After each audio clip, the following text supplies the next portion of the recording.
Saya melihat perkembangan mobil listrik di Indonesia cukup menarik sebenarnya. Dari tahun 2012 kita dulu coba menginisiasi, kemudian sampai saat ini. Cuma memang kalau dibandingkan dengan perpres yang sudah ditandatangani oleh Pak Presiden Jokowi, ini akselerasinya cukup lambat. Nah, ini mungkin langkah yang diambil oleh kawan-kawan atau mungkin di pihak Kementerian Perindustrian yang ingin ini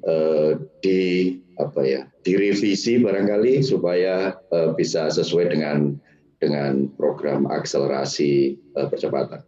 Tadi menyinggung dari yang disampaikan oleh Pak Handoko, mungkin kami bisa menyampaikan, kami sebagai peneliti di ITS telah menguasai teknologi. Cuma kalau kita ngomong industri, kita tidak hanya berbicara tentang teknologinya. Jadi kalau kita ngomong industri, di situ ada supply chain. Nah, di Indonesia ini yang supply chain-nya belum ada. Kami memiliki teknologi, tetapi siapa yang akan memproduksi teknologi, ini yang belum ada. Dan ini menjadi PR kita bersama kalau menurut saya. Artinya gini, kalau kita misalnya memang ingin bahwa mobil atau mungkin kendaraan listrik karya anak bangsa ini bisa masuk, ikut meramaikan kancah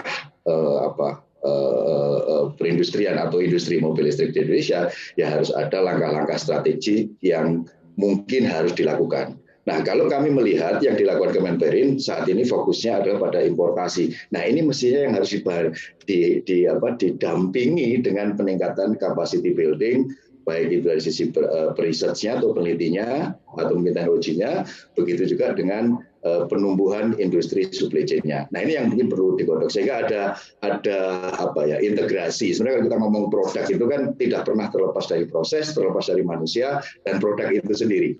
Nah, sementara ini yang kita fokus hanya pada produknya saja.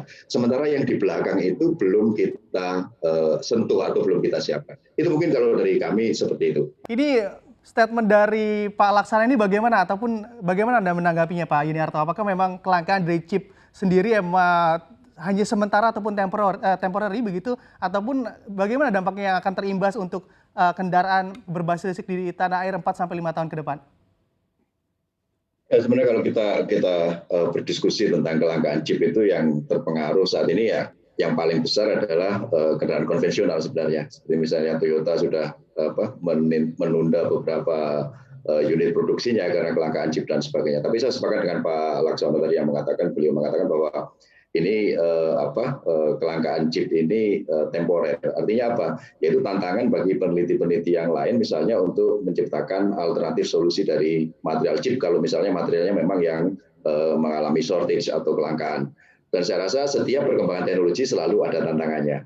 Nah, ini yang cukup menarik misalnya nanti akan muncul berbagai macam inisiasi atau mungkin produk-produk baru di sektor chip yang dulu mengandalkan misalnya material tertentu akan berpindah dengan menggunakan material yang baru. Kalau menurut saya seperti itu. Jadi saya sepakat itu pasti temporer dan pasti akan ada solusinya untuk kelangkaan ini. Itu Mas. Untuk informasi lebih lengkap dan juga berita terkait bisa klik link di deskripsi dan juga jangan lupa untuk download aplikasi CNBC Indonesia di Play Store dan juga App Store. Dan yang paling penting jangan lupa subscribe ya.